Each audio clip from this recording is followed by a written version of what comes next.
France. Then shall begin the grand empire of the Antichrist in the region of the former empire of Attila. In this paragraph, we wonder, well, who are the adversaries here that he's making a reference to, the Antichrist? Obviously, by including the word former empire of Attila, he's definitely including Russia in that group of nations. That will be the source of the troubles coming ahead for the nations of NATO. The final stages of Nostradamus' nuclear apocalypse draw near. Whoever is responsible no longer matters. The world's two biggest superpowers have been brought to war, just as the prophecies suggest.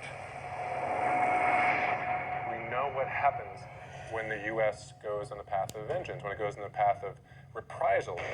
The United States and Russia have 90% or more of the world's nuclear weapons, and they have the potential to get into an all-out nuclear war.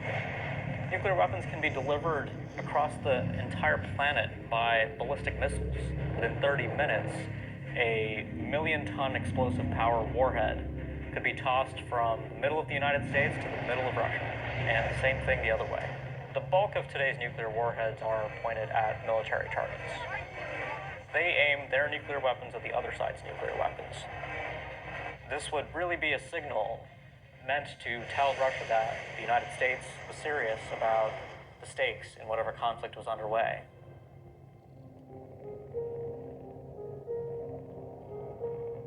If one weapon was released,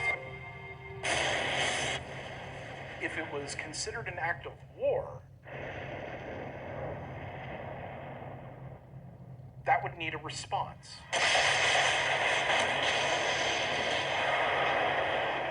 Then we're off to the races, and the possibility of nuclear escalation is very real. Once the first military nuclear strike since World War II is launched, there will be no turning back from an all-out firefight. The horrifying reality of our end of days is fully underway.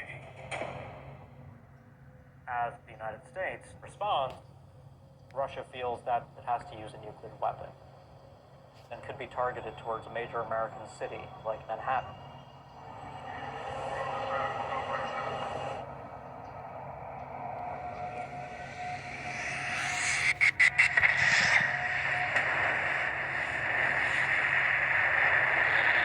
The nuclear bomb is going to go off in the atmosphere above the ground, so it has the maximum impact.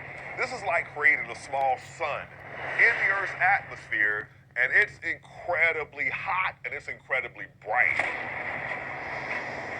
The blast will be as catastrophic as the visions Nostradamus had 5 centuries before. The effects would be beyond horrific. Just a single medium-sized warhead in a city like New York would kill hundreds of thousands of people immediately. The air in that environment rapidly expands outward, and this creates a blast wave that knocks down buildings, sends everything flying. And this shock wave is the deadliest part of the nuke. Think of it as a supersonic blast of air that's carrying, parts of buildings with it, rebar, anything that it can blast apart and take along with it is headed your way. It is shining so brightly. It is brighter than the sun. Everything that's touching the fireball is vaporized. It's literally turned into a cloud of atoms. If you are nearby, you're vaporized instantly, leaving a shadow eerily enough. Those who are instant